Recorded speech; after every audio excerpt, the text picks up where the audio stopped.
आज हम बात करते हैं ऐसे टॉपिक के बारे में जिसके लिए माता पिता दोनों कंसर्न रहते हैं, लेकिन हमारी माएँ बहुत ज़्यादा कंसर्न रहती हैं। वो टॉपिक ये है कि हम अपने बच्चों को बॉटल फीड कराएँ कि नहीं कराएँ? और अगर कराएँ तो बॉटल कौन-सी यूज़ करें? आज की डेट में मिलने वाली बहुत सारी बॉटल्स बाज़ार में मिलती हैं, बहुत सारी कंपनीज़ की बॉटल आती हैं और उसमें से चूज़ करना बड़ा कठिन है कि हम कौन-सी बॉटल का यूज़ करें और कौन-सी का नहीं करें।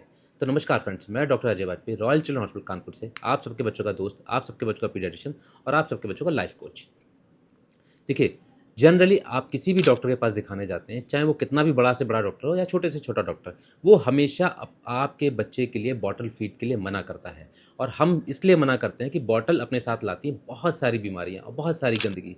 जब बॉटल अच्छे से धुली नहीं होगी, साफ़ नहीं होगी, क्लीनिंग बढ़िया नहीं होगी, तो हम उसको दूध के साथ-साथ, भोजन के साथ-साथ बीमारियाँ भी देते हैं अपने बच्चे को। तो हमें बीमारियों से बचाना है, इसीलिए हम सबसे पहला काम क्या करते हैं, बच्चों को बॉटल फीड के लिए मना करते हैं। अब कंसर्न ये होता है कि देखिए, जो माएँ घर में हैं उनको तो कोई प्रॉब्लम नहीं है मदर फीड करानी, और मदर फीड को देखिए सर्वोत्तम आहार कहा जाता है कि माँ का दूध बच्चे के लिए सबसे अच्छा होता है। पर दिक्कत उन माँओं के लिए है जो वर्किंग वुमेन हैं, जो बाहर काम कर रही हैं। उनके लिए बाहर जाना, काम करना एक बहुत बड़ा टास्क है और उसके बीच में देखिए बच्चे को रोज़ लेके नहीं जाया जा सकता, तो बच्चे घर पे ही रहते हैं। ऐसे में मदर को बॉटल फीड एक मजबूरी बन जाती है। तो हम ऐसी माँओं को दूध अलाउ करते हैं कि वो अपने बच्चे को बॉटल फीड कराएँ। अब सबसे बड़ा सवाल ये है कि बॉटल फीड कराएँ तो बॉटल कौन-सी यूज़ करें? बाज़ार में मिलने वाली बहुत सारी बॉटल हैं, बहुत सारी कंपनीज़ बनाती हैं, पर उसमें से चूज़ करना अच्छा क्या है और बुरा क्या है? यूँ तो बाज़ार में बहुत सारी बॉटल्स मिलती हैं, लोकली बहुत सारी मिलती हैं, बहुत तरीके की मिलती हैं, पर हमें जो भी बॉटल यूज़ करनी है बहुत अच्छी कंपनी की। आज की डेट में बहुत अच्छी-अच्छी कंपनी की बॉटल आ गई हैं, उनमें से हमें देखना है जो बच्चे के लिए हमारे लिए अच्छी हो। और सबसे बड़ी बात है, बॉटल कौन-सी होनी चाहिए? हम जो भी प्लास्टिक यूज़ करते हैं, चाहे वो घर के पानी की बॉटल हो, चाहे वो बच्चे के दूध की बॉटल हो या कोई भी और चीज़ हो खाने वाली, तो हमें सबसे पहले ये देखना है कि हमारा जो बॉटल है वो बीपीए फ्री होनी चाहिए। बीपीए फ्री का मतलब होता है ये एक ऐसा केमिकल है, अगर हम बच्चे की बॉटल को जो उबालते हैं या हम उसको स्टरलाइज़ करते हैं या क्लीन करते हैं, तो कभी-कभी क्या होता है कि प्लास्टिक के कुछ कुछ कण जो होते हैं वो हमारे भोजन में या बच्चे के दूध में मिल जाते हैं। तो ये एक कैंसेरियस सिचुएशन पैदा हो जाती है, बहुत ही घातक बीमारी पैदा करती है।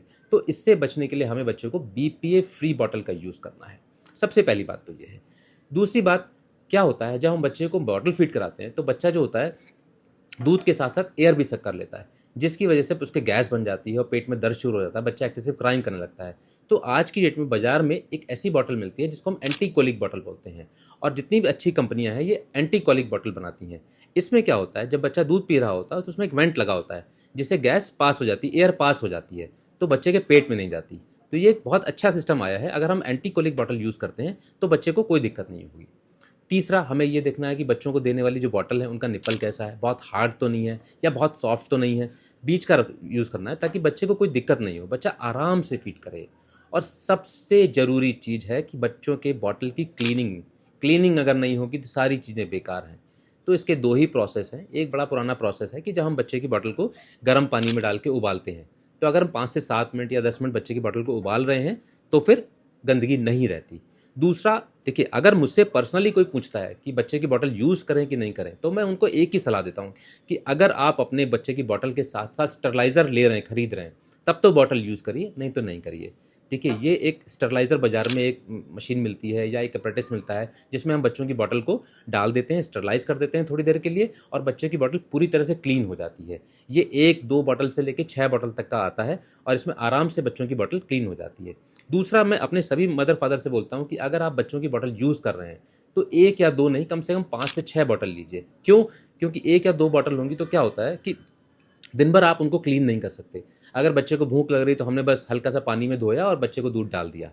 तो हमें ऐसा बिल्कुल भी नहीं करना। अपने पास 5 या 6 बॉटल रखनी है, जिससे कि हम एक बार में सारी बॉटल को अच्छे से क्लीन कर दें, स्टरलाइज़ कर दें, उसके बाद 1 बाय 1 यूज़ करते रहें।